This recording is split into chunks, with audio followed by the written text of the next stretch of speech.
Welcome back to part two of the chat with former Olympian, Australian athletic legend Ron Clark. It was fun to catch up with him at his office on the Gold Coast. Just Google the name Ron Clark and John Landy. You can read about that awesome story. But he's also the mayor of, I don't mean to be too biased or anything, but it's got to be one of the best places in the world to grow up here. The beaches, the hinterland, and just epic kind of city by the sea. It's incredible. But great to go by his office and have a quick chat for the web show.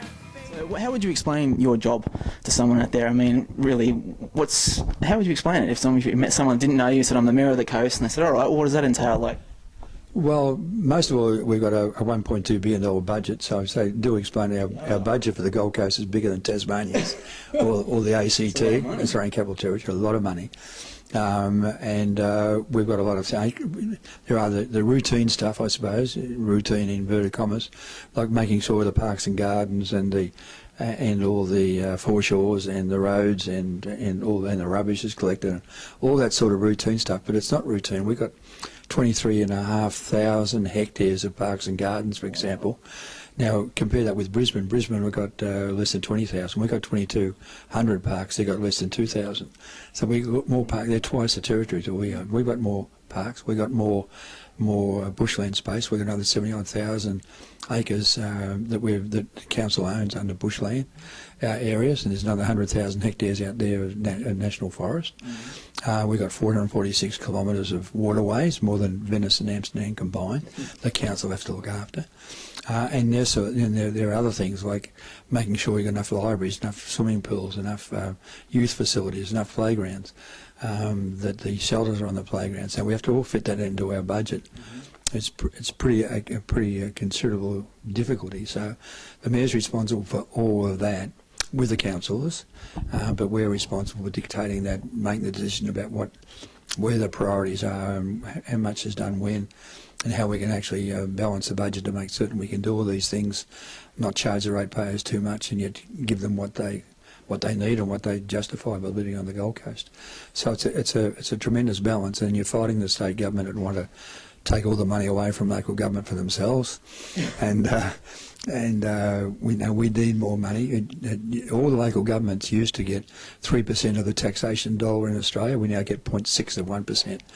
So we need an outside source because they keep on eating into our rate sources, our ability to raise money.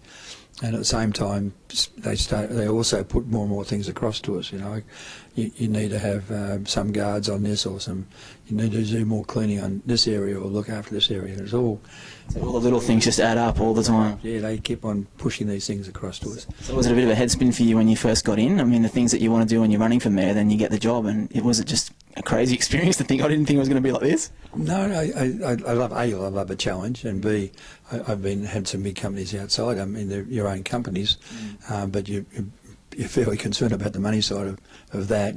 I'm an accountant. I trained as an accountant. I qualified way back in before I was allowed to get married as an accountant. One of the conditions, I married Helen when she was 19, so one of the conditions her father said, you have to qualify, you have to have a good job, you have to have a house. So we bought a beach house in order to overcome that condition, and she was allowed to get married. Are you happy looking back though on your career? Because I mean, was it 19 world records, wasn't it? Yeah. It was good. Well, it was a challenge, a challenge. People keep on saying you can't do that and you can't achieve that, because no Australian, the most any Australian world records, any Australian distance runners ever broken is 3. Herb's broken 3 world records. John broke 2. So when I first broke my first world record, they're saying, well, now use up again and freshen up and come back, for attempt to that sort of thing. But I didn't believe it. I said, well, who's to say that's my best, Why should I ease up when I might be only just halfway through, halfway up there? So I just kept on training and running. I was not coached. I did it in my spare time. I had a very responsible job as an accountant, so we did all this stuff in the spare time. So fit it in?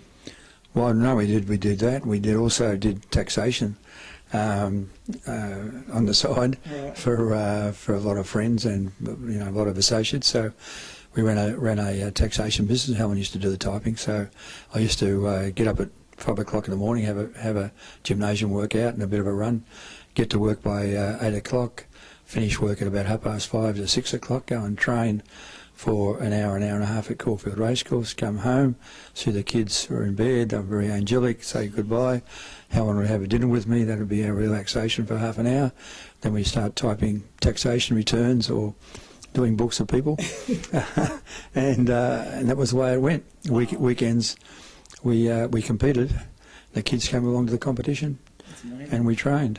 Okay. Well, I love asking people, like especially that have had a bit of experience and success in life, what they would say to other young people out there, or advice they'd have for young people of today. What do you reckon you'd say for young people out there about having a crack and achieving things in life? Exactly right. Have a go is the most important thing. But when we're having a go, there's no use just dreaming, and talking about it. It's words, not deeds. Sorry, the other way around. Deeds, not words, that make a difference. And that means it's all very well to look at the television and say, gee, I'd love to be an Olympic swimmer or diver, win a gold medal. You have to realise that about 6 years or 7 years work goes into that. And you have to love to train, you have to love to swim, or you have to love to play whatever you do. Love to work as an accountant, you have to love figures and love the challenge and respect the challenge. And it means it's not just a few weeks before the exams, studying up or anything. It's the day in, day out, loving it every day, wanting to do it every day. The hardest thing that should be is overdoing it. In other words, the temptation should be to train too hard, not to train too little. And that's what you stop. The really top sports people or top people in any profession are the ones that love it so much, doing it so much that they just would eat, sleep and drink it. Yeah, very inspiring, and I love asking people too if they've lived the ultimate dream. So I say with you, you've achieved a lot, but what would be the ultimate dream for you? Even being the mayor of the coast, is there one great thing you'd still love to do overall? No, the ultimate dream to me is having a happy family marriage, and I had a great marriage and still have a great marriage.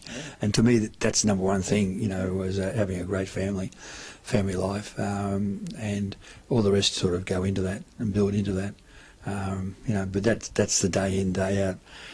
Enjoying yourself, you need that base, you need that foundation, you need to have that sound start. You have to look forward to every day as being a wonderful day, and that happy family, really makes the day so wonderful. You got so much to look forward to, what your kid's doing, what your wife's doing, what your husband's doing, whatever it may be. It's that wonderful rock, and then whatever you achieve as a part or a product of that.